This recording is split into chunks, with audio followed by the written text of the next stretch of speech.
I'm Andy Gass. I'm Nick Denami. And I'm Darren Breckestrand. I'm Tyler Weisseth, and Darren's going to lead off with giving a description of our schematic that we built for our NAND Gate circuit. So here's our NAND Gate circuit. Over here we have our two diodes. Those will be our inputs for the NAND Gate. Over here is our 50K load. That'll be our output. And right now we have both of the inputs hooked up to the 5-volt source, so that gives us a logic 1 and 1 in, giving us a logic of 0 on the out. Down here for part B, we have logic 1 and logic 0, because we got this one hooked up to ground.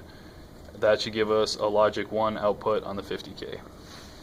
Perfect. Now we're going to have Andy and Nick give us a rundown of the physical experiment. This 1K resistor is attached to the 5-volt voltage source. In the first part, both of these inputs are 1, logic 1, so their voltage there is 5 volt, which means the voltage across these diodes is 0. That allows this diode and this transistor to be turned on, since their forward voltages are 0.7 each. Since the transistor is on, all the current goes through the transistor and none through the 50K resistor, meaning it's a logic 0 across the 50K load. And now we'll switch to show the configuration for the second part. For the second part, the first input is logic 1 and the second is logic 0.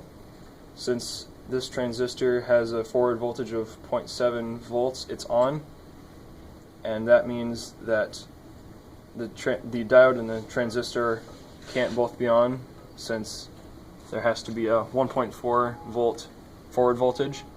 The reason this forward voltage is 0.47, however, is because we're using a non-ideal diode and a non-ideal transistor, so some current is going to leak through it.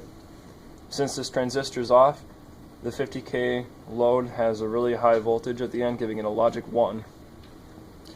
Perfect. Thank you very much for viewing our experiment.